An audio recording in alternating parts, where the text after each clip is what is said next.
పాపములకు ప్రాయశ్చిత్తమై ఉండుటకు తన కుమారుని పంపెను. దేవుని పిల్లలారా, ఇక్కడ తండ్రి అయిన దేవుని యొక్క త్యాగాన్ని మనం జ్ఞాపకం చేసుకుందాం.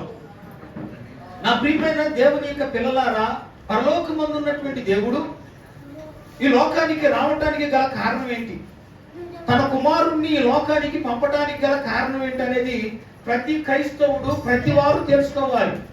ఈ రోజున ఇలాగ మనము దేవుణ్ణి ఆరాధిస్తూ ఉన్నామంటే, ఈ రోజున ఇలాగ దేవుని సన్నిధిలో కూర్చుని మనము ప్రభువుని స్తుతిస్తూ ఉన్నామంటే దానికి పిల్లరా ప్రధానమైన కారణము యేసుక్రీస్తు ప్రభువారు.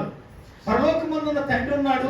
తండ్రి యొక్క అంశమైనటువంటి యేసుక్రీస్తు ప్రభువారిని ఈ లోకానికి ఎందుకు పంపించాడంటే పాపులమైన మన కొరకు. తండ్రి అయిన దేవుడు నీ పాపమును చూసి, నువ్వు చేసిన అతిక్రమములను చూసి, నీవు నరకానికి వెళతావని, నువ్వు భయంకరమైన పాపములో చిక్కుబడిపోయావని దేవుడు గ్రహించి, నీ పాపములు ప్రాయశ్చిత్తం అవ్వాలి అంటే, నీ పాపములు కడగబడాలి అంటే, నీ పాపములు నిండు నీవు విడిపించబడాలి అంటే రక్తము చిందించాలి. ఆ రక్తం ఎవరిదై ఉండాలి? పరిశుద్ధుడిదై ఉండాలి.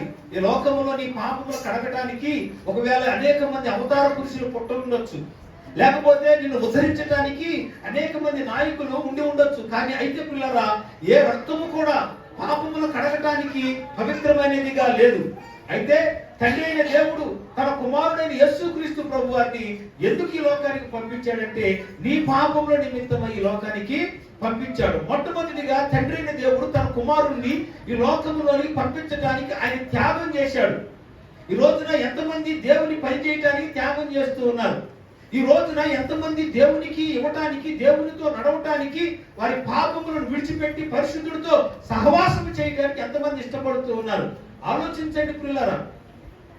జ్ఞానము కలిగిన వారు, తెలివి కలిగిన వారు, ఆలోచన కలిగిన వారు మనం ఒకసారి ఆలోచన చేయాలి. ఏమిటి అంటే, తండ్రి అయిన దేవుడు పరలోకములో ఉండి తన కుమారుడైన యేసుక్రీస్తు ప్రభువారిని పరలోకములో ఉండటానికి ఇష్టము లేక తన ప్రియమైనటువంటి పిల్లలైనటువంటి మన కోసం, ప్రియమైనటువంటి పిల్లలమైన మన కోసం యేసుక్రీస్తు ప్రభువారిని తండ్రి అయిన దేవుడు త్యాగం చేసి ఈ లోకానికి పంపించినాడు. నా ప్రియమైన దేవుని పిల్లలారా, మన త్యాగాన్ని ఏనాడైనా మనం గుర్తించినామా?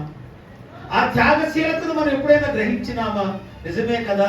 మన బిడ్డల కొరకు మనం ఎంత త్యాగం చేస్తాం, మన బిడ్డల కొరకు మనం ఎంత దయ కలిగి ఉంటాం, మనం ఆలోచన చేయాలి. ఒకవేళ మన పిల్లలు ఏదైనా చిరిగిపోయిన బట్టలు వేసుకుంటే తండ్రిగా మనం చింతపడవా?